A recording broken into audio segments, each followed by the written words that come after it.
애플이 비웃었습니다. 삼성은 영원한 2등 조립 공장이라고.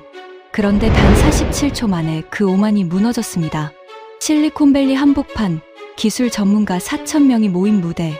삼성이 화면 없는 안경 하나를 꺼내든 순간 그 누구도 스마트폰을 꺼내지 않았습니다. 정밀함을 자랑하던 일본은 고개를 숙였고 가장 충격적인 반응을 보인 건 미국 정부 인사였습니다. 우리가 막으려던 것을 한국이 이미 쥐고 있었다. 전 세계 인공지능 서버의 혈관을 한국이 장악했다는 사실이 드러난 겁니다. 아이폰은 끝났다. 한 시대를 연 애플이 처음으로 무릎 꿇은 그날, 그 충격적인 전말을 지금 공개합니다. 시작하기 전 구독과 좋아요, 그리고 대한민국 파이팅 댓글로 한국을 응원해주세요. 그날 저녁 실리콘밸리의 한 시연회장에서 4초 동안 4,000명이 동시에 숨을 멈췄습니다. 그리고 그 4초가 47초로 늘어났을 때 저는 제가 평생 믿어온 것이 무너지는 소리를 들었습니다. 무대 위에는 단 한 사람이 서 있었습니다. 손에는 아무것도 없었습니다. 스마트폰도, 리모컨도, 종이 한 장도 없었습니다. 그저 평범한 검은 뿔테 안경 하나를 쓰고 있을 뿐이었죠. 그가 무대 뒤편의 가짜 식당 간판을 바라보자 그 식당의 평점과 메뉴와 대기 시간이 그의 귓속으로 흘러 들어갔습니다. 화면은 어디에도 없었습니다. 그가 낯선 언어로 적힌 표지판을 보자 그 글자가 실시간으로 풀이됐습니다. 그가 객석을 향해 길을 물었을 때 안경 속 인공지능이 곧장 방향을 알려줬습니다. 그 47초 동안 무대 위에 그 누구도 주머니에서 스마트폰을 꺼내지 않았습니다. 그 순간 객석의 공기가 이상하게 식었습니다. 제 옆자리에 앉은 사람의 숨소리가 들릴 만큼 조용했어요. 무대 뒤 거대한 스크린에는 두 개의 로고만 떠 있었습니다. 삼성, 그리고 구글. 스마트폰이라는 시대를 처음 연 회사, 애플의 사과 로고는 그 어디에도 없었습니다. 하지만 진짜 충격은 그 다음이었습니다.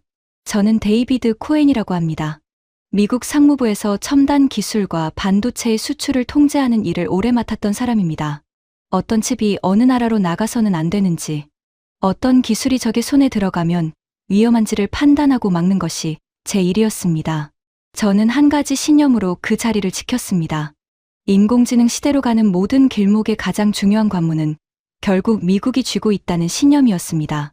그날 저는 정부 참관인 자격으로 그 객석에 앉아 있었습니다. 그리고 제 신념이 틀렸다는 것을 제 인생에서 가장 길게 느껴진 47초 동안 깨달았습니다. 시연회가 시작되기 1시간 전으로 돌아가 보겠습니다. 저는 그날 그 자리에 가고 싶지 않았습니다. 솔직히 말하면 시간 낭비라고 생각했어요. 초대장에는 스마트폰 이후의 세계를 보여드립니다 라고 적혀 있었습니다. 저는 그런 문구를 수십 번도 더 봤습니다. 새 기기가 나올 때마다 모두가 세상이 바뀐다고 떠들었지만 결국 우리는 여전히 주머니에서 직사각형 유리판을 꺼내 고개를 숙이고 손가락으로 화면을 문지르는 똑같은 동작을 반복하고 있었으니까요. 시연회장은 거대한 반원형 홀이었습니다. 천장에는 차가운 백색 조명이 격자처럼 박혀 있었고 바닥에는 짙은 회색 카펫이 깔려 발소리를 삼켰습니다. 4,000개의 좌석이 무대를 둘러싸고 있었고 그 안에는 세상에서 기술을 가장 잘 안다고 자부하는 사람들이 모여 있었습니다. 전직 애플 임원, 구글 출신 엔지니어, 일본과 독일과 중국에서 날아온 기술 전문가들, 그리고 전 세계 주요 매체의 기자들. 공기 중에는 새 카펫 냄새와 누군가의 커피 향, 그리고 묘한 우월감이 섞여 떠다니고 있었습니다. 제 왼쪽에는 빅터 그레이브스가 앉아 있었습니다. 애플의 수석 부사장. 그날 그가 그 자리에 온 이유는 단 하나, 경쟁사의 시연을 비웃기 위해서였습니다. 그는 자리에 앉자마자 다리를 꼬고 팔짱을 낀 채 무대를 노려봤습니다. 값비싼 회색 정장 위로 그의 입꼬리가 비스듬히 올라가 있었어요. 코엔 씨, 여기 왜 오셨습니까? 그가 저를 흘끗 보며 말했습니다. 정부에서도 이런 서커스에 관심이 있나 봐요. 서커스라고요? 제가 물었습니다. 삼성이 또 뭔가 발표한다잖아요. 그가 코웃음을 쳤습니다. 그 회사가 하는 일이 뭡니까? 우리가 길을 내면 그 위를 따라 걷는 거예요. 우리가 스마트폰을 만들면 비슷하게 만들고, 우리가 큰 화면을 내면 더 큰 화면을 내고, 영원한 2등이에요. 조립 공장이라고요. 부품 끼워 맞춰서 싸게 파는 거 말고 그 회사가 세상에 처음 내놓은 게 뭐가 있죠? 저는 대답하지 않았습니다. 솔직히 말하면 마음속으로는 그의 말에 동의하고 있었기 때문입니다. 저도 오랫동안 그렇게 생각해왔습니다. 진짜 혁신은 언제나 미국에서 시작됐습니다. 음악을 듣는 방식을 바꾼 것도, 손바닥 위에 인터넷을 올려놓은 것도, 시계를 건강관리 기계로 바꾼 것도 전부 애플이었습니다. 다른 회사들은 그 뒤를 따라왔을 뿐이죠. 삼성은 화면을 잘 만들고 메모리를 잘 만드는 회사였지만 그것은 어디까지나 몸을 만드는 일이었습니다. 그 몸을 움직이는 두뇌, 그러니까 진짜 지능은 늘 미국 회사들의 몫이었습니다. 저는 그것이 자연의 법칙처럼 당연하다고 믿었어요. 제 오른쪽에는 켄지 나카무라가 앉아 있었습니다. 일본의 거대 전자 기업에서 수십 년을 일한 임원이었죠. 그는 저보다 더 노골적이었습니다. 한국 회사 말이죠. 그가 안경을 고쳤으며 입을 열었습니다. 그의 목소리에는 마치 오래된 부하 직원을 평가하는 듯한 거만함이 묻어 있었습니다. 기술이라는 건 말입니다. 코엔 씨, 깊이의 문제예요. 우리가 수십 년에 걸쳐 쌓아온 정밀함이라는 게 있어요. 그건 돈으로 살 수 없습니다. 한국 사람들은 빠르긴 하죠. 하지만 빠른 것과 깊은 것은 다른 겁니다. 그들이 만드는 건 결국 껍데기예요. 알맹이는 늘 우리가, 아니면 당신네 미국이 쥐고 있었죠. 켄지는 그렇게 말하면서 작게 웃었습니다. 그 웃음에는 한국이라는 나라에 대한 오래된 멸시가 담겨 있었습니다. 식민지를 다스리던 시절을 그리워하는 노인의 표정 같은 것이 그의 얼굴에 스쳐 지나갔어요. 저는 그 표정이 불편했지만 그렇다고 반박할 근거도 딱히 없었습니다. 빅터가 그 말을 받아 더 크게 떠들었습니다. 맞아요. 그리고 오늘 보여줄 게 뭔지 압니까? 안경입니다. 안경. 그가 손가락으로 자기 관자놀이를 톡톡 두드렸습니다. 이미 십수년 전에 구글이 똑같은 걸 했다가 망했어요. 사람들이 안 썼다고요. 무겁고 이상하고 남들이 불안해했으니까. 누가 자길 몰래 찍는지 알 수가 없잖아요. 그 실패한 물건을 한국 회사가 다시 꺼낸다니 이건 혁신이 아니라 역사를 모르는 겁니다. 우리는요, 코엔 씨, 그런 실수를 안 합니다. 우리는 기다렸다가 완벽한 답이 보일 때 움직여요. 그게 애플이고 그게 우리가 항상 이겨온 방식이에요. 그의 목소리는 컸고 주변 몇 줄의 사람들이 그 말에 고개를 끄덕였습니다. 그 자리에 모인 사람들 대부분이 빅터와 같은 생각이었을 겁니다. 한국 회사가 미국과 일본이 지배해온 이 게임의 판을 바꾼다는 것은 그곳에 모인 사람들의 세계관에서는 일어날 수 없는 일이었으니까요. 저는 빅터의 자신감이 어디서 오는지 잘 알고 있었습니다. 애플이라는 이름은 오랫동안 미래라는 단어와 거의 같은 뜻이었습니다. 새로운 기술이 나올 때마다 사람들은 결국 애플이 그것을 어떻게 해석할지를 기다렸습니다. 애플이 손대기 전까지는 그 어떤 것도 진짜로 완성된 것이 아니었어요. 휴대전화가 복잡한 버튼과 작은 화면에 갇혀 있을 때 애플은 손가락 하나로 모든 것을 밀고 당기는 세계를 열었습니다. 그리고 그 위에 거대한 성을 쌓았죠. 한번 그 안에 들어가면 빠져나오기 어려운 매끄럽고 아름다운 성이었습니다. 저는 그 성을 사랑했습니다. 제 주머니 속의 아이폰, 제 손목의 워치, 제 귀에 이어폰이 마치 한 몸처럼 움직이는 그 경험을 저는 매일 누렸습니다. 그래서 빅터가 우리는 항상 이겨왔다고 말했을 때 저는 그것이 단지 오만이 아니라 검증된 사실이라고 생각했습니다. 바로 그때 조명이 어두워졌습니다. 홀 전체가 천천히 어둠에 잠겼습니다. 4,000명의 웅성거림이 파도가 빠지듯 잦아들었습니다. 무대 위에는 작은 핀 조명 하나만 남았고 그 빛의 동그라미 안으로 한 사람이 걸어 나왔습니다. 그는 화려한 무대 의상도 요란한 영상도 없이 그저 검은 뿔테 안경 하나를 쓰고 있었습니다. 멀리서 보면 그것은 그냥 평범한 안경이었습니다. 도수가 들어간 일반 안경과 구별할 수 없었어요. 렌즈에 어떤 화면도 떠 있지 않았고 다리 부분이 유난히 두껍지도 않았습니다. 십수년 전 구글이 내놓았던 한쪽에 어색하게 작은 화면이 튀어나와 있던 그 물건과는 전혀 달랐습니다. 빅터가 제 옆에서 작게 비웃었습니다. 거봐요.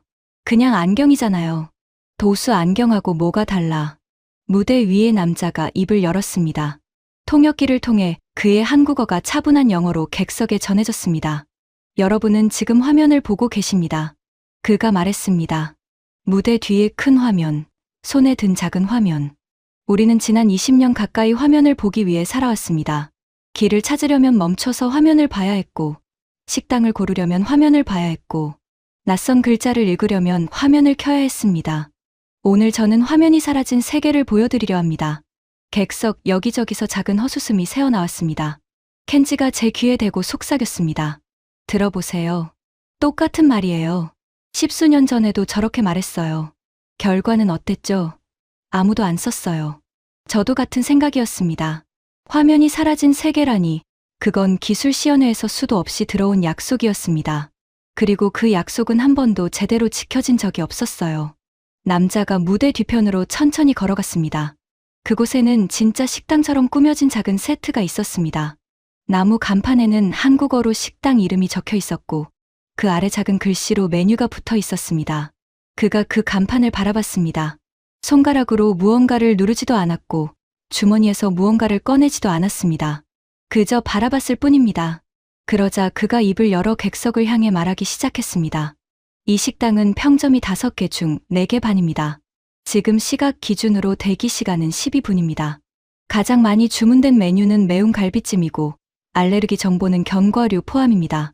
제 안경이 방금 저에게 이 모든 것을 알려줬습니다. 저는 화면을 보지 않았습니다. 손가락도 쓰지 않았습니다. 홀이 조금 조용해졌습니다. 빅터가 코웃음을 쳤습니다. 미리 입력해 둔 거예요. 저런 건 누구나 외워서 말할 수 있어요. 속임수라고요. 마치 그 말을 들은 것처럼 무대 위의 남자가 객석을 향해 말했습니다. 의심하실 수 있습니다. 그래서 여러분 중 한 분을 무대로 모시겠습니다.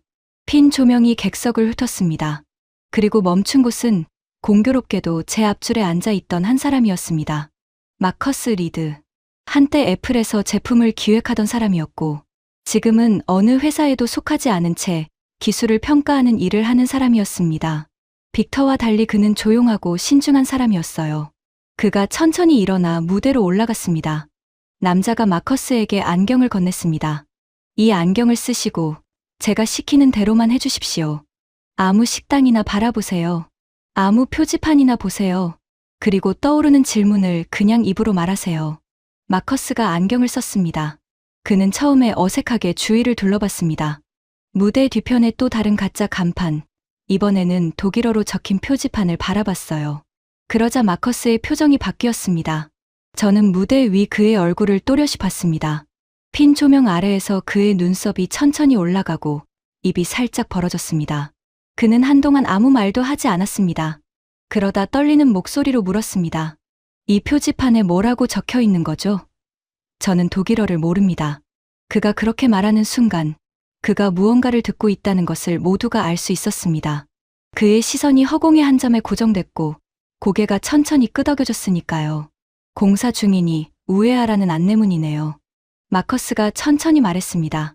그리고 방금 제 안경이 가장 가까운 우회로가 오른쪽으로 30m 떨어진 곳에 있다고 알려줬습니다. 제가 묻지도 않았는데요. 제가 그 표지판을 이해하지 못한다는 걸 이 안경이 먼저 알아챈 겁니다. 객석이 조용해졌습니다. 이번에는 진짜로 조용해졌어요. 아까의 비웃음 섞인 침묵이 아니었습니다. 무언가를 처음 본 사람들의 침묵이었습니다. 빅터가 다시 입을 열려고 했습니다. 그래도 저건. 하지만 그의 말은 끝까지 이어지지 못했습니다. 무대 위의 남자가 다음 말을 시작했기 때문입니다. 여러분이 방금 보신 것은 정보를 검색하는 기계가 아닙니다. 스마트폰은 여러분이 정보를 찾아 들어가는 기계였습니다. 길을 찾으려면 지도 앱을 열어야 했고, 번역을 하려면 번역 앱을 켜야 했죠. 여러분이 기계 쪽으로 다가가야 했습니다. 하지만 이 안경은 다릅니다. 이 안경은 여러분이 무엇을 보고 있는지, 무엇을 모르고 있는지, 무엇을 필요로 하는지를 먼저 이해합니다. 정보가 여러분의 상황 속으로 들어오는 겁니다. 그 말이 제 가슴을 묘하게 건드렸습니다. 저는 그 차이가 무엇을 의미하는지 머리로는 알았습니다. 스마트폰 시대의 핵심은 화면이었습니다. 더 크고, 더 선명하고, 더 빠른 화면. 그런데 이 남자는 지금 화면 자체가 필요 없는 세계를 말하고 있었어요. 정보가 사람을 향해 흘러 들어오는 세계 말입니다. 그것이 단순한 데모가 아니라 진짜로 작동한다면 그것은 게임의 규칙 자체를 바꾸는 일이었습니다. 하지만 저는 곧 고개를 저었습니다. 저는 정부에서 오래 일하면서 수많은 기술 시연을 봤습니다. 시연장에서 완벽하게 작동하는 기술이 실제 생활에서는 처참하게 무너지는 경우를 수도 없이 봤어요. 통제된 조명, 미리 준비된 무대, 완벽하게 세팅된 인터넷 환경. 그 안에서는 무엇이든 마법처럼 보입니다. 진짜 문제는 그것이 사람들의 거리에서 비 오는 날에 배터리가 닳아갈 때, 수백만 명이 동시에 쓸 때도 작동하느냐였습니다. 저는 옆자리에 빅터를 봤습니다. 그도 같은 생각을 하고 있는 것 같았습니다. 그의 입꼬리가 다시 비스듬히 올라갔으니까요. 코엔 씨, 그가 낮은 목소리로 말했습니다. 지금 저게 멋져 보이죠? 저도 인정해요. 시연은 잘 만들었어요. 하지만 우리 둘 다 알잖아요. 저런 건 무대 위에서만 작동하는 마술이에요. 안경 안에 그 정도 지능을 넣으려면 엄청난 계산이 필요하고 그 계산을 하려면 거대한 서버가 필요해요. 그 작은 안경에 그게 다 들어갈 리가 없어요. 게다가 배터리는요? 저 안경이 하루 종일 버틸 것 같습니까? 10분만 쓰면 뜨거워져서 못 쓸 거예요. 시연용 한 대 만드는 거랑 수억 대를 만들어서 전 세계 사람들 얼굴에 씌우는 건 완전히 다른 문제라고요. 저는 고개를 끄덕였습니다. 빅터의 말은 오만했지만 동시에 정확한 지적이기도 했습니다. 기술의 진짜 승부는 시연장이 아니라 공장에서 갈립니다. 한 대를 멋지게 만드는 것은 누구나 할 수 있습니다. 하지만 그것을 수억 대로 똑같이 싸게 안정적으로 만들어내는 능력, 그것을 만들 부품과 공급망과 생산 설비를 갖추는 능력은 전혀 다른 차원의 일입니다. 그리고 그것이야말로 미국 회사들이 늘 다른 나라에 외주를 주던 부분, 그러니까 진짜 핵심이 아니라고 여겨온 부분이었습니다. 저는 빅터의 말에 안심했습니다. 그래, 이건 결국 무대 위의 마술일 뿐이야. 저는 그렇게 생각하며 의자에 등을 기댔습니다. 시연이 아무리 화려해도 그것을 진짜 세계로 가져오는 순간 모든 약속은 무너질 거라고요. 한국 회사가 화면 없는 미래를 상상한 것은 대단하지만 그것을 현실로 만드는 것은 또 다른 이야기라고 저는 확신했습니다. 켄지도 비슷한 말을 했습니다. 빅터 씨 말이 맞아요. 일본에서도 비슷한 시도가 있었죠. 콘셉트는 늘 아름다웠어요. 그런데 양산 단계에서 다 무너졌습니다. 부품 수율이 안 나오고 발열을 못 잡고 단가가 안 맞았어요. 한국 회사가 콘셉트를 보여주는 건 좋습니다. 하지만 그들이 이걸 정말 시장에 내놓을 수 있을 거라고는 생각하지 않아요. 그럴 깊이가 없으니까요. 켄지는 다시 그 거만한 미소를 지었습니다. 한국이라는 나라가 결코 자신들의 수준에 도달할 수 없다고 확신하는 사람의 미소였습니다. 저는 그 미소를 보며 미묘한 불편함을 느꼈지만 입을 다물었습니다. 그때까지만 해도 저는 빅터와 켄지의 세계에 속한 사람이었으니까요.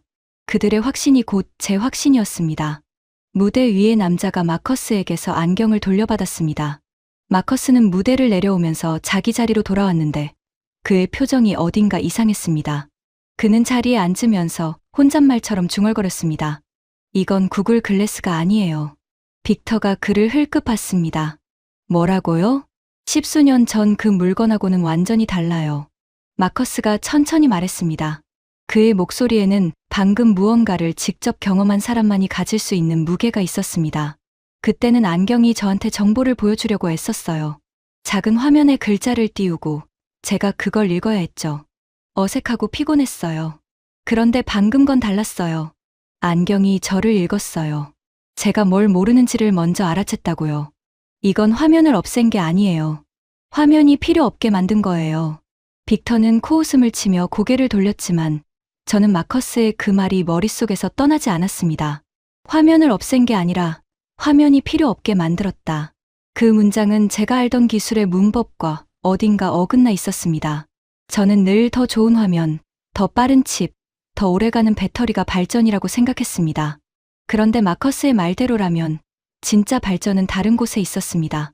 화면을 보지 않아도 되는 세계, 기계가 사람을 향해 먼저 다가오는 세계 말입니다. 저는 다시 무대를 봤습니다. 무대 위의 남자가 객석을 향해 말했습니다. 지금 많은 분들이 이렇게 생각하실 겁니다. 시연용으로 한 대 만드는 거야 가능하겠지. 하지만 이걸 진짜로 세상에 내놓을 수 있겠어? 배터리는 버티겠어? 그 작은 안경 안에 그만한 지능을 넣을 수 있겠어? 수억 명이 동시에 써도 멀쩡하겠어? 그가 잠시 말을 멈췄습니다. 그러고는 미소를 지었습니다. 바로 그 질문이 오늘 제가 진짜로 답하려는 질문입니다. 조명이 다시 한번 바뀌었습니다. 무대 뒤에 거대한 스크린이 천천히 밝아지기 시작했습니다. 그리고 그 화면에 떠오른 것을 보는 순간 제 옆에서 그토록 거만하던 빅터 그레이브스의 얼굴에서 처음으로 미소가 사라졌습니다. 저는 그때 알았어야 했습니다. 진짜 시연은 아직 시작도 하지 않았다는 것을. 스크린에 떠오른 것은 시연용 무대가 아니었습니다. 거대한 공장이었습니다. 수십 대의 로봇팔이 정확한 리듬으로 움직이며 안경테를 조립하고 있었습니다. 컨베이어 위로 검은 안경들이 끝없이 흘러갔습니다. 하나, 둘, 셋이 아니라 화면 안에서 셀 수 없을 만큼 많은 안경들이 동시에 만들어지고 있었어요. 카메라가 천천히 뒤로 빠지자 그 생산 라인이 한 줄이 아니라 수십 줄이라는 것이 드러났습니다. 무대 위의 남자가 말했습니다. 방금 보신 영상은 어제 촬영된 것이 아닙니다. 지금 이 순간 실시간으로 돌아가고 있는 우리 공장의 모습입니다. 우리는 이 안경을 이미 양산하고 있습니다. 시제품이 아닙니다. 어제 하루 동안에만 이 라인에서 나온 안경이 27,000대입니다. 홀이 술렁였습니다. 빅터의 얼굴에서 미소가 사라진 것은 바로 그 순간이었습니다. 그는 몸을 앞으로 살짝 기울였습니다. 팔짱을 끼고 있던 팔이 풀렸어요. 27,000대. 그가 작게 중얼거렸습니다. 하루에. 저도 같은 숫자를 머릿속으로 곱씹었습니다. 하루에 27,000대라면 한 달이면 80만 대가 넘습니다. 그것은 시제품을 만드는 속도가 아니었습니다. 그것은 이미 세상에 물건을 쏟아내고 있는 회사의 속도였습니다. 남자가 말을 이었습니다. 많은 분들이 배터리를 걱정하셨을 겁니다. 발열을 걱정하셨겠죠. 이 작은 안경 안에 그만한 지능을 어떻게 넣느냐고 물으셨을 겁니다. 좋은 질문입니다. 그래서 답을 드리겠습니다. 스크린이 바뀌었습니다. 안경의 내부 구조가 투명하게 드러났습니다. 이 안경의 무게는 48g입니다. 일반 도수 안경보다 10g 정도 무거울 뿐입니다. 하루 종일 쓰셔도 코와 귀에 부담이 없습니다. 연속 사용 시간은 14시간입니다. 아침에 쓰고 나가서 잠들기 전까지 충전 없이 쓰실 수 있습니다. 말도 안 돼. 빅터가 내뱉었습니다. 하지만 아까처럼 비웃는 목소리가 아니었습니다. 그것은 믿고 싶지 않은 사실을 마주한 사람의 목소리였습니다. 비밀은 여기에 있습니다. 남자가 안경 다리 부분을 가리켰습니다. 무거운 계산은 안경이 직접 하지 않습니다. 안경은 보고 듣는 일만 합니다. 진짜 생각은 다른 곳에서 합니다. 안경이 본 것을 아주 빠르게, 아주 적은 전력으로 우리의 인공지능에게 보내고 그 답을 다시 받아오는 겁니다. 안경은 눈과 귀일 뿐이고 두뇌는 따로 있습니다. 그래서 가볍고, 그래서 시원하고, 그래서 오래 갑니다. 저는 그 설명을 들으며 등골이 서늘해졌습니다. 그것은 단순히 기술적으로 영리한 설계가 아니었습니다. 그것은 완전히 다른 철학이었습니다. 모든 것을 하나의 기기 안에 담으려 하지 않고 역할을 나눈 겁니다. 눈과 귀는 안경이, 두뇌는 더 강력한 무언가가, 그리고 그 둘을 빠르게 연결하는 것이 핵심이었습니다. 제 옆에서 누군가 자리에서 일어섰습니다. 클라우스 베버였습니다. 독일에서 온광학과 정밀기기 전문가였죠. 그는 세계에서 손꼽히는 렌즈 기술자였고 평소에는 좀처럼 감정을 드러내지 않는 차가운 사람이었습니다. 잠깐만요. 베버가 무대를 향해 손을 들었습니다. 그의 독일식 억양이 통역기를 거쳐 또렷하게 들렸습니다. 그 렌즈 말입니다. 정보를 눈앞에 띄우는 게 아니라면 어떻게 사용자가 그걸 인식하는 겁니까? 소리로만 전달하는 겁니까? 남자가 미소 지었습니다. 좋은 질문입니다. 베버 박사님이시군요. 박사님이라면 이걸 누구보다 잘 이해하실 겁니다. 베버가 흠칫했습니다. 무대 위의 남자가 객석에 앉은 자신을 알아봤다는 사실에 놀란 것 같았어요. 이 렌즈에는 아주 미세한 광학층이 들어 있습니다. 필요할 때만 시야의 가장자리에 방해되지 않을 만큼만 정보를 비춥니다. 그리고 동시에 소리로도 전달합니다. 박사님께서 평생 연구하신 그 정밀광학 기술이 바로 이 안에 들어 있습니다. 다만 한 가지 다른 점이 있습니다. 그게 뭡니까? 베버가 물었습니다. 그의 목소리에 전에 없던 긴장이 묻어 있었습니다. 이 광학층은 한 장당 손바닥만한 크기로 잘라내는데 그 작업의 수율이 97%입니다. 남자가 말했습니다. 박사님, 광학 전문가로서 이 숫자가 무엇을 의미하는지 아실 겁니다. 베버는 한동안 아무 말도 하지 못했습니다. 그는 천천히 자리에 앉았습니다. 그의 얼굴이 창백해져 있었어요. 저는 그가 왜 그런 표정을 짓는지 알 수 없었지만 옆자리의 마커스가 작은 목소리로 설명해줬습니다. 베버 박사가 평생을 바쳐 도전한 게 바로 저 광학층 양산이에요. 독일 회사가 10년 넘게 매달렸는데 수율이 40%를 넘기지 못했어요. 절반도 못 만들고 절반 넘게 버린 거죠. 그래서 단가가 안 맞아서 포기했어요. 그런데 저 회사는 97%라고요. 100개를 만들면 97개가 멀쩡하다는 거예요. 저게 사실이라면 베버 박사가 10년 동안 못 넘은 벽을 저들이 넘었다는 얘기예요. 저는 베버의 창백한 얼굴을 다시 봤습니다. 그것은 한 분야의 최고 전문가가 자신이 평생 넘지 못한 벽을 다른 누군가가 이미 넘어버린 것을 목격한 얼굴이었습니다. 그 표정에는 분노도 질투도 없었습니다. 오직 진실 앞에 선 사람의 떨림만 있었어요. 그때 저는 처음으로 가슴 한구석이 서늘해지는 것을 느꼈습니다. 이건 마술이 아닐지도 모른다. 켄지 나카무라가 자리에서 몸을 비틀었습니다. 그의 거만한 미소는 여전히 얼굴에 걸려 있었지만 어딘가 억지로 붙잡고 있는 것처럼 보였습니다. 수율 숫자야, 누구든 말할 수 있죠. 켄지가 빅터에게 속삭였습니다. 하지만 그 속삭임이 충분히 커서 제 귀에도 들렸습니다. 실제로 가서 라인을 확인하기 전까지는 믿을 수 없어요. 일본에서도 이런 발표는 수도 없이 봤습니다. 무대에서는 다 됐다고 하죠. 그런데 막상 시장에 나오면 불량투성이에요. 빅터는 대답하지 않았습니다. 그는 무대만 노려보고 있었어요. 무대 위에 남자가 말을 이었습니다.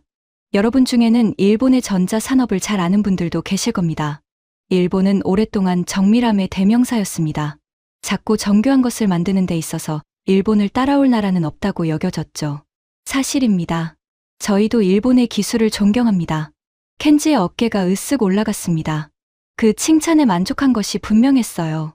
하지만 남자가 말했습니다. 그 한마디에 켄지의 어깨가 다시 굳었습니다. 정밀함만으로는 이 시대를 만들 수 없습니다. 이 안경의 핵심은 정밀한 부품이 아닙니다. 그 부품들을 인공지능과 연결하는 능력입니다. 일본은 세계 최고의 부품을 만들었지만 그 부품을 하나의 살아있는 지능으로 묶는 일에서는 멈춰섰습니다. 왜일까요? 그건 너무 빠르게 변하는 일이었기 때문입니다. 일본은 완벽한 부품 하나를 10년에 걸쳐 다듬는 데는 능했지만 매일 배우고 매일 바뀌는 인공지능의 속도를 따라가는 데는 익숙하지 않았습니다. 켄지의 얼굴이 굳어갔습니다. 검토만 하다가 시기를 놓친 산업이 한둘이 아닙니다. 남자가 차분하게 말했습니다. 어떤 나라는 1년을 검토하는 동안 다른 나라는 1년 동안 100번을 실패하며 배웠습니다. 그리고 그 100번의 실패가 검토만 한 1년을 이겼습니다. 저는 켄지를 봤습니다. 그의 입술이 가늘게 떨리고 있었습니다. 그는 무언가 말하려고 입을 열었다가 다시 다물었습니다. 평생 한국을 한 수 아래로 봐온 사람이 지금 자기 나라의 가장 자랑스러운 부분이 약점으로 지목되는 것을 듣고 있었습니다. 더 견디기 힘들었던 것은 그 지적이 틀리지 않았다는 사실이었을 겁니다. 억지예요. 켄지가 마침내 입을 열었습니다. 그러나 그의 목소리는 아까처럼 단단하지 않았습니다. 한 가지 제품 잘 만들었다고 시대를 만들었다는 건 과장입니다. 우리 일본은 수십 년간 세계를 이끌었어요. 한국 회사 하나가 안경 하나 만들었다고 그게 뒤집힌다는 건 나카무라 상. 남자가 그의 말을 부드럽게 끊었습니다. 한국어 호칭이 통역기를 거치지 않고 그대로 객석에 울렸습니다. 당신 회사도 이 안경을 만들려고 했었죠. 3년 전에 시작했고 작년에 접었습니다. 발열을 잡지 못했고 두뇌를 만들지 못했으니까요. 저는 당신들을 비난하려는 게 아닙니다. 다만 묻고 싶습니다. 왜 당신들은 못했고 우리는 했을까요? 켄지는 대답하지 못했습니다. 홀 전체가 그 침묵을 함께 들었습니다. 평생 한국을 무시해온 일본의 거물이 그 한국 회사 앞에서 할 말을 잃은 순간이었습니다. 저는 그 장면을 보며 묘한 통쾌함과 동시에 두려움을 느꼈습니다. 통쾌함은 켄지의 오만이 꺾였기 때문이었고 두려움은 그 오만을 꺾은 것이 제가 믿던 세계의 바깥에 있는 힘이었기 때문입니다. 무대 위의 남자가 다시 입을 열었습니다. 그의 목소리는 이제 한층 깊어져 있었습니다. 여러분은 궁금하실 겁니다. 안경은 눈과 귀일 뿐이고 두뇌는 따로 있다고 했는데 그 두뇌는 대체 무엇이냐고요. 한국 회사 혼자서 그 거대한 인공지능을 다 만들었느냐고요. 답은 이렇습니다. 아닙니다. 우리는 혼자 하지 않았습니다. 스크린이 다시 바뀌었습니다. 삼성의 로고 옆에 구글의 로고가 나란히 떠올랐습니다. 우리는 세계 최고의 인공지능을 가진 회사와 손을 잡았습니다. 우리는 몸을 만들고 그들은 두뇌를 제공합니다. 우리는 수억 명의 손과 얼굴에 닿는 기기를 만들 수 있고 그들은 그 기기 안에서 세상을 이해하는 지능을 채워줍니다. 이것은 한 회사의 발표가 아닙니다.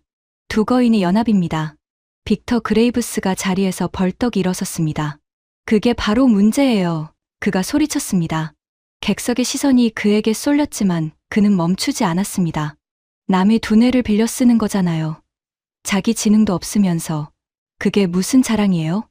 우리 애플은 다릅니다. 우리는 모든 것을 우리 손으로 만들어요. 칩도, 운영체제도, 인공지능도 전부 우리 거예요. 우리는 남에게 두뇌를 구걸하지 않습니다. 그게 진짜 기술력이에요. 홀이 조용해졌습니다. 무대 위의 남자가 빅터를 바라봤습니다. 그리고 천천히, 아주 천천히 미소 지었습니다. 바로 그 생각이. 그가 말했습니다. 당신들을 늦게 만들고 있습니다. 빅터의 얼굴이 붉어졌습니다. 인공지능은 스마트폰이 아닙니다. 남자가 말을 이었습니다. 스마트폰 시대에는 모든 것을 한 회사가 통제하면 강력했습니다. 하드웨어도, 운영체제도, 앱 시장도 전부 한 회사가 쥐고 있으면 그것은 아름답고 매끄러운 성이 됐죠. 저도 그 성을 존경합니다. 정말로요. 그 성은 위대했습니다. 하지만 인공지능은 다릅니다. 인공지능은 매일 배우고 매일 바뀌고 바깥 세상의 수많은 데이터와 모델과 사람들의 반응을 빠르게 흡수해야 강해집니다. 오늘 세계 최고인 인공지능이 내일도 최고라는 보장이 없습니다. 글을 잘 쓰는 인공지능과 그림을 잘 이해하는 인공지능과 검색을 잘하는 인공지능이 전부 다른 회사에서 나옵니다. 그가 빅터를 향해 한 걸음 다가섰습니다. 이런 세계에서 문을 닫아 걸고 안에서만 완벽한 답을 만들겠다는 생각은 위험합니다. 당신들의 가장 큰 무기였던 그 닫힌 성이 이제는 바깥에서 들어오는 새로운 지능을 막는 벽이 되고 있습니다. 당신들의 인공지능 비서가 왜 그렇게 답답한지 아십니까?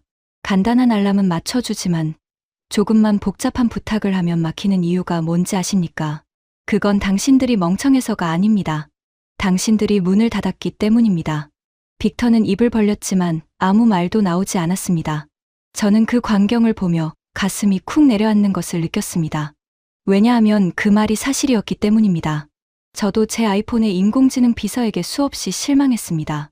날씨를 묻거나 알람을 맞추는 것은 잘했지만 조금만 복잡한 부탁을 하면 금세 한계가 드러났습니다. 여러 단계를 이어서 처리하지 못했고 제 말의 맥락을 이해하지 못했어요. 저는 그것이 그냥 아직 덜 발전한 탓이라고 생각했습니다. 그런데 무대 위의 남자는 그것이 발전의 문제가 아니라 구조의 문제라고 말하고 있었습니다. 애플이 모든 것을 혼자 주려 했기 때문에 바깥에서 폭발하듯 자라는 인공지능의 힘을 받아들이지 못했다는 것이었습니다. 그리고 삼성은 정반대의 길을 갔습니다. 자기가 가장 잘하는 것은 직접 쥐고 남이 가장 잘하는 것은 손을 잡아 끌어왔습니다. 몸은 자기가 만들고 두뇌는 세계 최고와 연합했습니다. 그것은 약해서가 아니라 강하기 때문에 가능한 선택이었습니다. 전 세계에 깔린 수억 대의 기기와 압도적인 생산 능력이 없다면 구글 같은 회사가 손을 잡을 이유가 없었을 테니까요. 우리가 몸을 제공하고 그들이 두뇌를 제공합니다. 남자가 객석 전체를 향해 말했습니다. 우리는 수억 대의 기기를 통해 인공지능이 사람들에게 닿는 길을 열고 그들은 그 길 위에서 사람의 의도를 이해하는 지능을 채웁니다. 서로의 빈 곳을 서로가 메웁니다. 이것이 닫힌 성과 열린 연합의 차이입니다. 빅터는 천천히 자리에 앉았습니다. 그의 손이 미세하게 떨리는 것을 저는 봤습니다. 하지만 진짜 충격은 그 다음에 찾아왔습니다. 저는 그때까지도 마음 한구석에 마지막 방어선을 가지고 있었습니다. 좋다. 안경은 잘 만들었다. 구글의 두뇌를 빌려온 것도 영리하다. 하지만 그 두뇌가 진짜로 돌아가려면, 그러니까 그 거대한 인공지능이 수억 명의 질문에 동시에 답하려면 어딘가에 어마어마한 서버가 있어야 합니다. 그리고 그 서버 안에서 가장 중요한 부품들은 결국 미국이 쥐고 있다고 저는 믿었습니다. 그게 제 일이었으니까요. 저는 그 부품들이 어느 나라로 나가는지를 통제하던 사람이었습니다. 무대 위의 남자가 마치 제 생각을 읽은 것처럼 말했습니다. 여러분 중에는 이렇게 생각하는 분이 계실 겁니다. 안경이 아무리 가벼워도 그 안경을 움직이는 두뇌는 거대한 서버 안에 있다. 그 서버 안의 핵심 부품은 미국이 만든다. 그러니 결국 진짜 권력은 미국에 있다. 맞습니다. 인공지능 서버 안에서는 엄청난 계산이 벌어집니다. 그리고 그 계산을 가능하게 하는 가장 중요한 부품 중 하나가 있습니다. 스크린의 작은 사각형 칩 하나가 떠올랐습니다. 고대 역폭 메모리입니다. 남자가 말했습니다. 인공지능은 데이터를 아주 빠르게 읽고 쓰지 못하면 아무리 좋은 계산 장치가 있어도 제 속도를 내지 못합니다. 이 메모리는 인공지능 서버의 혈관 같은 존재입니다. 피가 빠르게 돌지 않으면 아무리 좋은 심장도 소용없는 것과 같습니다. 그가 잠시 멈췄습니다. 그리고 객석을 향해 물었습니다. 이 혈관을 누가 만들고 있을까요? 홀이 조용해졌습니다. 전 세계에서 이 고대역폭 메모리를 제대로 만들 수 있는 회사는 손에 꼽습니다. 그리고 그 중에서 가장 많이, 가장 안정적으로 만드는 회사가 바로 우리입니다. 지금 이 순간 전 세계 인공지능 서버에 들어가는 이 핵심 메모리의 상당 부분이 한국에서 나옵니다. 스크린에 숫자가 떠올랐습니다. 인공지능 서버용 고대역폭 메모리 시장에서 삼성과 한국 기업들이 차지하는 비중. 그 숫자는 절반을 훌쩍 넘었습니다. 저는 그 숫자를 보는 순간 온몸이 차갑게 식는 것을 느꼈습니다. 심장이 쿵 하고 내려앉았어요. 손바닥에 땀이 배었습니다. 저는 그 숫자가 무엇을 의미하는지 그 자리에 누구보다 정확하게 이해하고 있었습니다. 저는 평생 이런 일을 했습니다. 어떤 핵심 기술이 적의 손에 들어가면 위험한지를 판단하고 그것을 막는 일이었습니다. 가장 앞선 계산 장치를 만드는 회사도 그것을 설계하는 도구를 가진 회사도 미국 편이거나 미국이 통제할 수 있는 곳에 있었습니다. 저는 그 길목들을 하나하나 잠그면서 인공지능 시대의 진짜 열쇠는 우리가 쥐고 있다고 확신했습니다. 그런데 저는 한 가지를 놓치고 있었습니다. 아무리 좋은 계산 장치를 만들어도 그것에 피를 공급하는 혈관이 없으면 그 장치는 멈춰버립니다. 그리고 그 혈관은 제가 통제하려던 그 모든 길목의 바깥에 있었습니다. 그것은 한국에 있었습니다. 제가 막을 수 있는 것이 아니었습니다. 오히려 미국의 가장 앞선 회사들조차 그 혈관을 한국에서 사다 써야 했습니다. 저는 무대 위의 남자를 멍하니 바라봤습니다. 저는 인공지능 시대의 길목을 지키는 문직이라고 스스로를 여겼습니다. 그런데 진짜 길목 하나가 제가 한 번도 제대로 들여다보지 않은 곳에서 이미 잠겨 있었습니다. 그것도 제가 통제하려던 나라가 아니라 제가 한 수 아래로 여기던 나라의 손에 말입니다. 옆자리에 빅터가 작은 소리로 중얼거렸습니다. 그건 그냥 메모리잖아. 부품일 뿐이야. 진짜 두뇌는 칩이라고. 하지만 그의 목소리에는 확신이 없었습니다. 마커스가 고개를 저었습니다. 빅터 씨, 칩이 심장이면 그 메모리는 혈관이에요. 심장만 좋으면 뭐합니까? 혈관이 막히면 심장도 멈춰요. 그리고 지금 전 세계에서 가장 빠른 인공지능 칩을 만드는 회사조차 그 칩 옆에 붙일 혈관은 한국에서 사와야 해요. 그 회사가 아무리 미국 회사여도 한국 메모리가 없으면 가장 빠른 인공지능을 만들 수가 없다고요. 저는 그 말을 들으며 의자 깊숙이 몸을 묻었습니다. 제가 평생 지켜온 신념, 인공지능 시대의 모든 중요한 길목은 미국이 쥐고 있다는 그 신념에 거대한 금이 가는 소리가 들렸습니다. 무대 위의 남자가 마지막으로 말했습니다. 그날 시연의 전반부를 마무리하는 말이었습니다. 정리하겠습니다. 우리는 이 안경의 몸을 만듭니다. 우리는 그 안경의 두뇌를 세계 최고와 연합해 채웁니다. 그리고 그 두뇌가 돌아가는 거대한 서버의 혈관까지 우리가 만듭니다. 눈과 귀, 두뇌로 가는 길, 그리고 그 두뇌에 피를 공급하는 혈관. 우리는 이 세 가지를 모두 쥐고 있습니다. 이것은 안경 하나를 파는 이야기가 아닙니다. 스마트폰 이후의 시대에 인간이 세상과 만나는 첫 번째 접점을 누가 차지하느냐의 이야기입니다. 그가 객석을 천천히 둘러봤습니다. 스마트폰 시대에는 사람들이 앱을 열어 세상에 접속했습니다. 다음 시대에는 사람들이 세상을 바라보는 순간 곧바로 연결됩니다. 손안의 화면을 지배한 회사가 지난 시대를 지배했습니다. 그렇다면 사람의 시야를 지배하는 회사는 다음 시대를 지배하게 될 겁니다. 조명이 잠시 어두워졌습니다. 홀 안의 4,000명은 아무도 입을 열지 않았습니다. 제 왼쪽에 빅터 그레이브스는 정면을 노려보고 있었지만 그의 눈은 초점을 잃은 듯 보였습니다. 제 오른쪽에 켄지 나카무라는 고개를 숙인 채 자기 손만 바라보고 있었습니다. 제 앞에 베버 박사는 여전히 창백했고 마커스 리드는 무언가 깊은 생각에 빠져 있었습니다. 그리고 저는 제 평생의 확신이 무너지는 한가운데에 앉아 있었습니다. 하지만 그날의 시연은 아직 끝나지 않았습니다. 무대 위의 남자가 마지막 한마디를 남기고 조명 밖으로 사라졌기 때문입니다. 그 한마디는 그날 그 자리에 있던 모두의 가슴에 박혔습니다. 이제 마지막으로 한 사람을 무대로 모시겠습니다. 이분은 얼마 전까지 애플에서 일하셨던 분입니다. 왜 그분이 애플을 떠났는지, 그리고 지금 어디에서 무엇을 만들고 계신지 직접 들어보시겠습니다. 빅터 그레이브스가 자리에서 다시 일어섰습니다. 이번에는 분노 때문이 아니었습니다. 그의 얼굴은 하얗게 질려 있었습니다. 조명이 다시 무대를 비췄을 때 그곳에는 백발의 한 여성이 서 있었습니다. 그녀는 단정한 회색 옷을 입고 있었고 손에는 역시 아무것도 들지 않았습니다. 하지만 그녀가 걸어 나오는 순간 객석 곳곳에서 사람들이 숨을 들이켜는 소리가 났습니다. 그녀를 알아본 사람들이었습니다. 저 사람 빅터 그레이브스가 떨리는 목소리로 중얼거렸습니다. 엘레나 보스. 마커스가 제 쪽으로 몸을 기울여 낮게 설명했습니다. 애플에서 제품의 얼굴을 만들던 사람이에요. 우리가 손에 쥐는 거의 모든 애플 제품의 모양과 느낌, 그 차갑지만 이상하게 따뜻한 감성, 그게 다 저 사람 손에서 나왔어요. 애플이 애플다웠던 건 저 사람 덕분이라고 해도 과언이 아니에요. 그런데 얼마 전에 애플을 떠났어요. 어디로 갔는지 아무도 몰랐는데 엘레나 보스가 입을 열었습니다. 그녀의 목소리는 차분하고 낮았습니다. 저는 오랫동안 손안에 들어가는 물건을 만들었습니다. 사람들이 주머니에서 꺼내고 화면을 바라보고 다시 주머니에 넣는 물건들이었죠. 저는 그 일을 사랑했습니다. 제가 그린 선 하나가 전 세계 수억 명의 손끝에 닿는다는 것은 엄청난 일이었으니까요. 하지만 어느 순간부터 저는 같은 질문을 반복하게 됐습니다. 우리는 정말 미래를 만들고 있는가? 아니면 과거를 더 예쁘게 다듬고 있을 뿐인가? 홀이 조용해졌습니다. 제가 만들던 회사는 위대했습니다. 지금도 위대합니다. 돈도 많고 사람도 많고 충성스러운 고객도 많습니다. 하지만 저는 그곳에서 점점 같은 일을 반복하고 있었습니다. 화면을 조금 더 밝게, 카메라를 조금 더 선명하게, 칩을 조금 더 빠르게.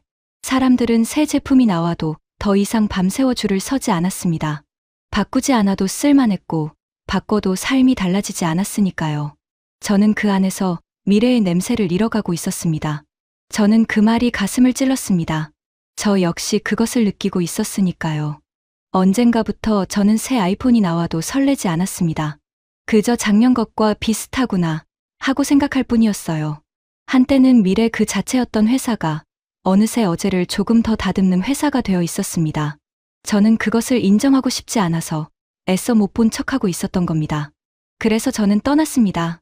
엘레나가 말했습니다. 그리고 저만 떠난 것이 아닙니다. 스크린에 이름들이 떠올랐습니다. 직책은 적혀 있었지만 이름은 가려져 있었습니다. 인공지능을 연구하던 사람들, 음성을 다루던 사람들, 새로운 인터페이스를 설계하던 사람들. 그 숫자가 화면 가득 채워졌습니다. 지난 한 해 동안 애플에서 인공지능과 차세대 기기를 연구하던 핵심 인력 가운데 100명이 넘는 사람들이 회사를 떠났습니다. 엘레나가 말했습니다. 어떤 이는 인공지능 회사로, 어떤 이는 새로운 기기를 만드는 곳으로 갔습니다. 돈 때문이 아니었습니다.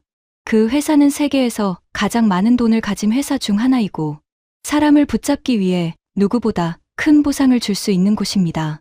하지만 돈으로 살 수 없는 것이 있습니다. 가장 야심 있는 사람들은 자신이 어디에서 다음 시대를 만들 수 있는지를 봅니다. 그리고 지금 그들이 바라보는 곳은 닫힌 성의 안쪽이 아니었습니다. 빅터 그레이브스가 자리에서 일어섰습니다. 이번에는 소리치기 위해서가 아니었습니다. 그는 무언가 말하려는 듯 입을 열었지만 아무 말도 나오지 않았습니다. 그는 한참을 그렇게 서 있다가 천천히 다시 주저앉았습니다. 저는 그의 얼굴을 봤습니다. 거기에는 더 이상 오만이 없었습니다. 조금 전까지 우리는 항상 이겨왔다. 우리는 남에게 두뇌를 구걸하지 않는다고 외치던 사람의 얼굴이 아니었습니다. 그것은 자기가 딛고 선 땅이 무너지는 것을 처음으로 깨달은 사람의 얼굴이었습니다. 인재의 이동은 엘레나가 말했습니다. 언제나 시대의 이동보다 조금 먼저 옵니다. 증기기관의 시대에는 기계공들이 공장으로 몰렸고 인터넷의 시대에는 개발자들이 새로운 회사로 몰렸으며 스마트폰의 시대에는 가장 뛰어난 사람들이 그 작은 화면을 만드는 곳으로 몰렸습니다. 그리고 지금 사람들이 어디로 몰리고 있는지 보십시오. 한 시대를 이끄는 회사는 가장 야심 있는 사람들이 들어가고 싶어 하는 곳이어야 합니다. 그런데 지금 실리콘밸리의 공기는 달라지고 있습니다. 그녀가 무대 한가운데에서 객석을 향해 마지막으로 말했습니다. 예전에는 세상을 바꾸고 싶으면 그 작은 화면을 만들러 갔습니다. 지금은 세상을 바꾸고 싶으면 화면 없는 세계를 만들러 갑니다. 그리고 그 세계를 가장 먼저 현실로 만든 곳이 오늘 이 무대 위에 있습니다. 홀이 침묵에 잠겼습니다. 그리고 그 침묵 속에서 제 오른쪽에 앉아있던 켄지 나카무라가 천천히 자리에서 일어섰습니다. 저는 켄지가 무슨 말을 하려는지 몰랐습니다. 어쩌면 마지막 반박을 하려는 것일지도 모른다고 생각했어요. 평생 한국을 무시해온 사람이 이렇게 쉽게 물러설 리 없다고요. 하지만 켄지는 무대를 향해 고개를 숙였습니다. 깊이, 천천히 일본식으로 허리를 숙이는 인사였습니다. 홀 전체가 그 모습을 지켜봤습니다. 저는 켄지가 고개를 든 뒤 입을 열었습니다. 그의 목소리는 떨리고 있었습니다. 평생 한국을 한 수 아래로 봤습니다. 빠르긴 하지만 깊지 않다고, 따라오긴 하지만 앞서지는 못한다고 생각했습니다. 저는 그것을 사실이라고 믿었습니다. 우리 일본이 정밀함의 정점이고 한국은 그 그림자라고요. 그가 잠시 숨을 골랐습니다. 하지만 오늘 저는 틀렸다는 것을 인정합니다. 우리는 완벽한 부품 하나를 10년에 걸쳐 다듬는 데는 능했지만 그것을 살아있는 지능으로 묶는 데서 멈췄습니다. 검토하고 또 검토하다가 시대를 놓쳤습니다. 우리가 조심스러워하는 동안 그들은 100번 실패하며 앞으로 나아갔습니다. 그리고 그 100번의 실패가 우리의 신중함을 이겼습니다. 켄지가 무대를 향해 다시 한번 고개를 숙였습니다. 부끄럽지만 인정합니다. 다음 시대는 정밀함이 아니라 연결하는 능력이 만듭니다. 그리고 그것을 가장 먼저 해낸 것은 우리가 아니라 한국입니다. 저는 그 말을 들으며 온몸에 소름이 돋았습니다. 평생 가장 거만하게 한국을 깔보던 사람이 4,000명 앞에서 허리를 숙이고 자신의 패배를 인정하고 있었습니다. 그것은 단순히 한 사람의 항복이 아니었습니다. 한 시대의 질서가 뒤집히는 소리였습니다. 따라오던 자가 앞서가고 앞서가던 자가 뒤를 쫓는 그 역전의 순간이었습니다. 빅터 그레이브스는 끝내 일어서지 못했습니다. 그는 두 손에 얼굴을 묶고 있었습니다. 조금 전까지 서커스라고, 조립공장이라고 비웃던 그 입은 이제 단단히 다물려 있었습니다. 저는 그날 시연회장을 나오면서 제가 들어갈 때와는 완전히 다른 사람이 되어 있었습니다. 저는 평생 한 가지를 믿었습니다. 인공지능 시대로 가는 모든 중요한 길목은 미국이 쥐고 있다고요. 가장 앞선 칩도, 그것을 만드는 도구도, 그 위에서 돌아가는 지능도 전부 우리 손안에 있다고 확신했습니다. 그래서 저는 그 길목들을 잠그는 것이 제 일이라고 생각했고 그 일에 자부심을 가졌습니다. 그런데 저는 가장 중요한 길목 하나를 보지 못했습니다. 아무리 빠른 심장을 만들어도 그 심장에 피를 보내는 혈관이 없으면 멈춰버립니다. 그리고 그 혈관은 제가 잠근 모든 문의 바깥에 있었습니다. 제가 한 수 아래로 여기던 나라의 손에 말입니다. 미국의 가장 앞선 회사조차 가장 빠른 인공지능을 만들려면 그 혈관을 한국에서 사와야 했습니다. 손안의 화면을 지배한 회사가 지난 시대를 지배했습니다. 그리고 사람의 시야를 지배하는 회사가 다음 시대를 지배합니다. 그 시야를 향해 한국 회사가 몸과 두뇌로 가는 길과 혈관을 모두 쥐고 가장 먼저 달려나갔습니다. 다친 성을 지키던 자는 그 자리에서 망설였고 열린 연합을 택한 자는 이미 저만치 앞서 있었습니다. 저는 차에 올라타며 제 주머니 속에 아이폰을 꺼냈습니다. 그것은 여전히 아름다웠습니다. 여전히 매끄럽고 여전히 손에 잘 맞았습니다. 저는 그것을 사랑했고 앞으로도 한동안은 쓸 겁니다. 하지만 저는 알았습니다. 제가 손에 쥔 이 작은 유리판이 한 시대의 끝자락이라는 것을. 그리고 그 시대를 처음 연 회사가 다음 시대 앞에서 처음으로 방어하는 입장에 섰다는 것을. 엘레나 보스의 마지막 말이 머릿속을 떠나지 않았습니다. 세상을 바꾸고 싶으면 이제 화면 없는 세계를 만들러 간다. 저는 그날 밤 한 가지를 깨달았습니다. 한 회사가, 한 나라가 영원히 앞서가는 일은 없다는 것을요. 어제의 추격자가 오늘의 선두가 되고 어제의 왕이 오늘의 도전자가 됩니다. 중요한 것은 지금 어디에 서 있느냐가 아니라 어디를 바라보고 있느냐였습니다. 닫힌 성 안에서 어제를 다듬는 자와 열린 들판에서 내일을 만드는 자. 그 차이가 한 시대를 갈랐습니다. 저는 평생 누가 무엇을 막을 수 있는지를 고민했습니다. 하지만 그날 저는 진짜 힘은 무언가를 막는 데서 오는 것이 아니라 무언가를 가장 먼저 만들어내는 데서 온다는 것을 배웠습니다. 막는 자는 결국 멈추지만 만드는 자는 계속 앞으로 나아가니까요. 차창 밖으로 실리콘밸리의 불빛이 흘러갔습니다. 저는 오랫동안 이 도시가 세상의 중심이라고 믿었습니다. 어쩌면 한동안은 그럴지도 모릅니다. 하지만 다음 시대의 땅은 이미 다른 방식으로 나뉘고 있었습니다. 누군가는 그 땅 위에 도로를 깔고 전기를 깔고 사람들의 눈앞에 들어갈 기기를 배치하고 있었습니다. 그리고 그 누군가는 제가 평생 한 수 아래로 여기던 곳에 있었습니다. 저는 눈을 감았습니다. 아이폰은 끝났다. 저는 그 문장을 입속으로 조용히 되뇌었습니다. 그것은 한 회사의 끝이 아니었습니다. 그것은 한 시대의 끝이었고 동시에 다른 시대의 시작이었습니다. 그리고 그 시작의 한가운데에 모두가 영원한 2등이라고 비웃던 그 회사가 서 있었습니다. 여러분은 어떻게 생각하십니까? 한 시대가 저물고 다른 시대가 열리는 이 순간, 우리는 무엇을 바라보고 있어야 할까요? 어제의 영광에 머물러 있어야 할까요? 아니면 내일을 향해 가장 먼저 달려나가야 할까요? 지금까지 미국 정부 인사 데이비드 코엔이 실리콘밸리에서 직접 목격한 충격적인 이야기였습니다. 영원한 2등이라 비웃음 받던 한국이 한 시대를 연, 애플과 정밀함을 자랑하던 일본의 자존심을 단 하루 만에 무너뜨리고 다음 시대의 문을 세계에서 가장 먼저 열었습니다. 누구도 영원히 앞서갈 수는 없습니다. 어제의 추격자가 오늘의 선두가 되고 어제의 왕이 오늘의 도전자가 됩니다. 중요한 것은 지금 어디에 서 있느냐가 아니라 어디를 바라보고 있느냐입니다. 그리고 지금 전 세계가 대한민국이 만들어갈 다음 시대를 바라보고 있습니다. 이 자랑스러운 이야기를 더 많은 분들이 함께 볼 수 있도록 널리 공유해 주세요. 작은 관심이 큰 변화를 만듭니다. 구독과 좋아요도 부탁드립니다. 지금까지 감동테라였습니다. 감사합니다.